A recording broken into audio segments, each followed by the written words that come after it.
Hi you guys, I'm Krista. I am a dental hygiene instructor and generally teach in a clinical or lab setting, so I'm not in charge of any textbooks or anything that we typically use in a classroom setting. So my pieces that I chose are things that I would recommend if I were teaching in a didactic course, especially with patient management and the like.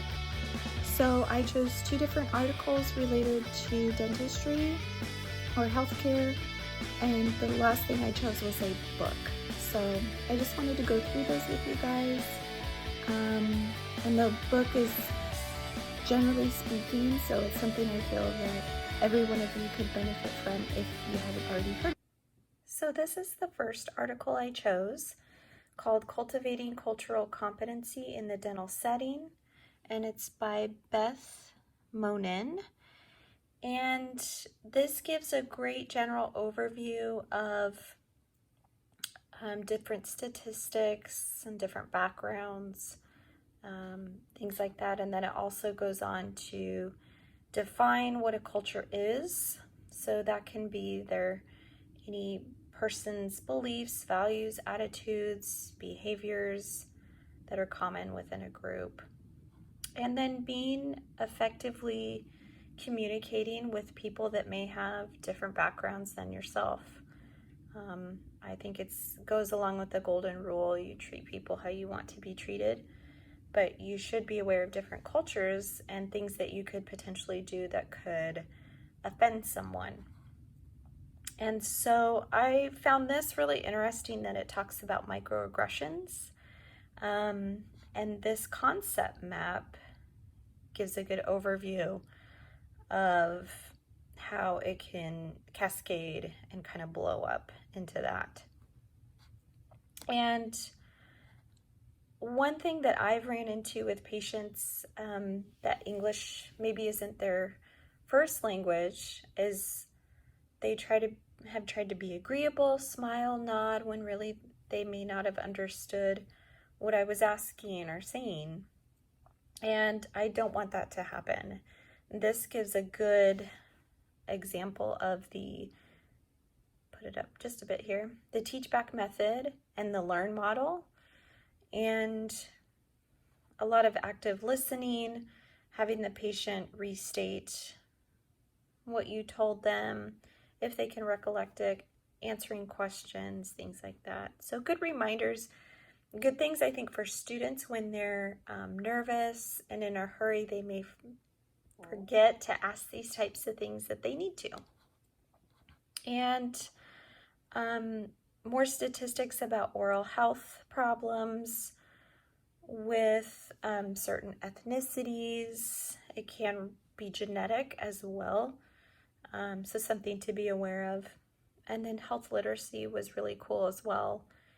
And I think this is a great way to add in paperwork of knowing how a patient wants to be addressed in a very kind, welcoming way that's not offensive, and so that everybody's on the same page as well. I feel that can be a very sensitive subject. And this was just a great kind of generalized article that's helpful for students, because most of the students I teach are in their early 20s. They're very young, so we don't know what their life experience has been. And it's important to know and respect people from other backgrounds that are different than you, just the bottom line. The second article I chose is a little more generalized. I'll come up here. It's from the AMA Journal of Ethics, and it's titled Religion and Spirituality in Healthcare Practice. This is written by a doctor who first studied, it said, theology at Harvard Divinity School. And so he gives some of his personal experiences. He's very big on the chaplains in the hospital, is utilizing them as a resource, which I thought was interesting.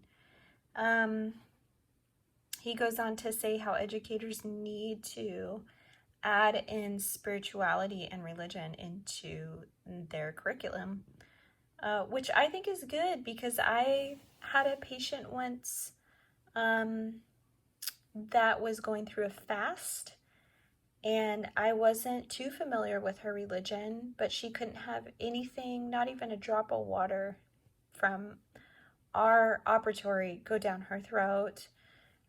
The flavors in the floss, things like that, that you really had to keep a close eye on that you didn't make a mistake, because I wanted to respect her wishes. And that's something that students need to be aware of. Had I not experienced that myself, I may not have known. So I'm still searching. I'd love to find an article that would give some breakdown of different religions to be aware of. And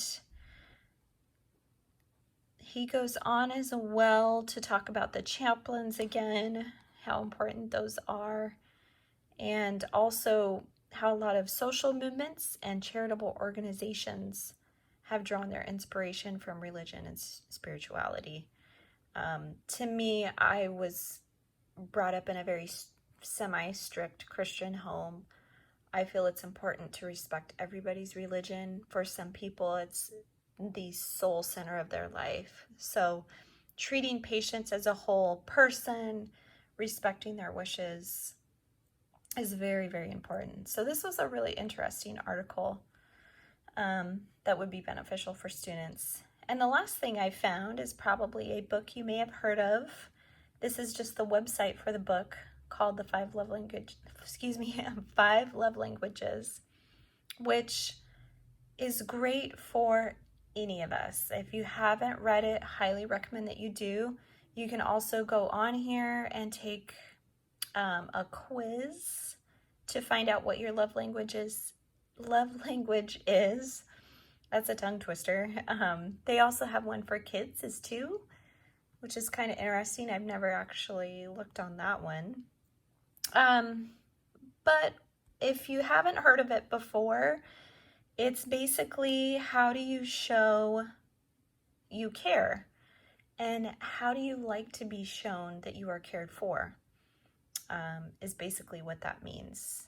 There are, let's see if I can name them all.